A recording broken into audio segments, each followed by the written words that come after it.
ये क्या?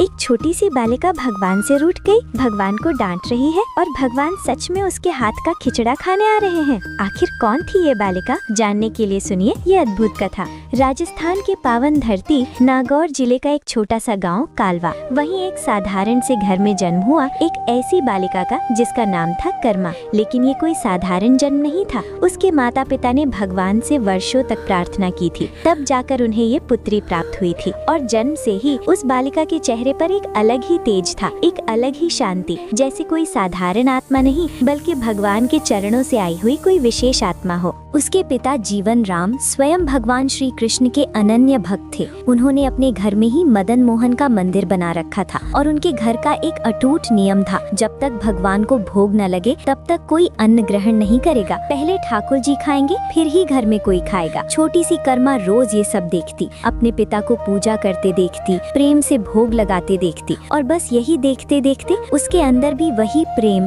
वही भक्ति, वही लगाव जागने लगा। अब उसका मन खेलने कूदने में नहीं बल्कि अपने कान्हा में लगने लगा। धीरे धीरे समय बीता और एक दिन ऐसा आया जब उसके माता पिता को तीर्थ यात्रा पर जाना था, पुष्कर स्नान के लिए। जाते जाते पिता ने कर्मा को बुलाया और कहा, पुत्री, अब भगवान को भोग लगाने की जिम्मेदारी तुम्हारी है। ध्यान रखना प्रभु भूखे न रहें। सोचिए, एक छोटी सी बालिका और इतनी बड़ी जिम्मेदारी। लेकिन कर्मा ने बिना किसी डर के मुस्कुराते हुए कहा, आप चिंता मत कीजिए पिताजी, मैं अपने कान्हा को भूखा नहीं रहने दूंगी। अगली सुबह कर्मा जल्दी उठी, स्नान किया और अपने नन्हे नन्हे हाथों से बाजरे का खिचड़ा बनाया, बहुत प्रेम से, बहुत भाव से, जैसे कोई माँ अपने बच्चे के लिए भोजन बनाती है। फिर वो थाली लेकर मंदिर में गई, भगवान के सामने रखी, हाथ जोड़कर बोली, हे प्रभु, भूख लगे तो खा लेना, मैं घर का काम कर लेती हूँ। और वो चली गई। थोड़ी देर बाद आई, देखा थाली वैसी की वैसी, फिर गई, फिर आई, लेकिन कुछ भी नहीं बदला। समय बीतता गया, सुबह से दोपहर हो गई, दोपहर से शाम हो गई। अब उस छोटी सी बालिका के मन में चिंता होने लगी। उसने सोचा, शायद खिचड़े में स्वाद नहीं आया, शायद घी कम है, शायद गुड़ कम है।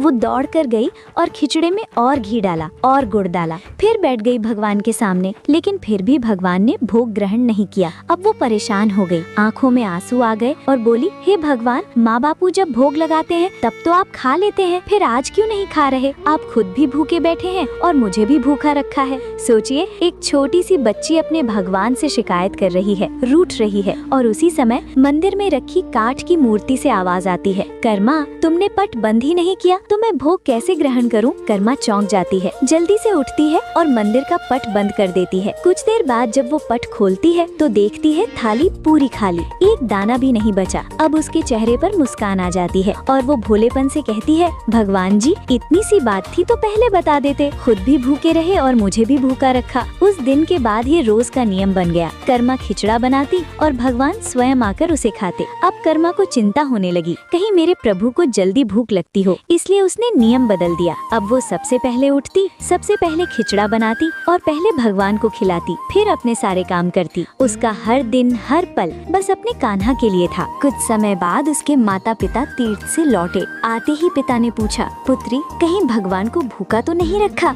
कर्मा मुस्कुराकर बोली, नहीं पिताजी, मैं रोज उन्हें खिचड़ा खिलाती थी। जब माता रसोई में गईं तो देखा गुड़ का मटका जो भरा हुआ था वो खाली हो चुका था। उन्होंने कर्मा से पूछा, पुत्री, ये गुड़ कहाँ गया? कर्मा बोली, माँ, मैं खिचड़े में ज्यादा गुड़ डाल देती थी, कहीं मेरे कान्हा को मिठास कम ना लगे। माता पिता ये सुनकर चकित रह गए, उन्हें विश्वास नहीं हुआ। उन्होंने सोचा शायद बच्ची है, कुछ समझ नहीं रही। तब कर्मा बोली, अगर आपको विश्वास नहीं है तो कल देख लेना। अगले दिन सब छुप कर बैठ गए। कर्मा ने खिचड़ा बनाया, भोग लगाया और पट बंद कर दिया और बोली, हे प्रभु, आज आपको स्वयं सिद्ध करना होगा। और फिर वही हुआ, जब पट खुला तो थाली पूरी खाली। माता पिता की आंखों में आंसू आ गए। उन्हें समझ आ गया, उनकी पुत्री कोई साधारण बालिका नहीं बल्कि भगवान की अनन्य भक्त है। समय बीतता गया और एक दिन जब माता पिता इस संसार को छोड़ गए तब कर्मा अपने कान्हा की मूर्ति को साथ लेकर तीर्थ यात्रा पर निकल पड़ी। चलते चलते वो पहुंची भगवान जगन्नाथ की नगरी पुरी।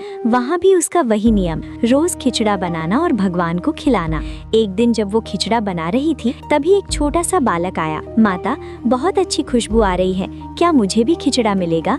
कर्मा मुस्कुराई, आओ पुत्र बैठो, और उसे अपने हाथों से खिला दिया। लेकिन उसे क्या पता था कि वो कोई साधारण बालक नहीं, स्वयं भगवान जगन्नाथ थे, जो रोज बालक बनकर उसके हाथ का खिचड़ा खाने आते थे।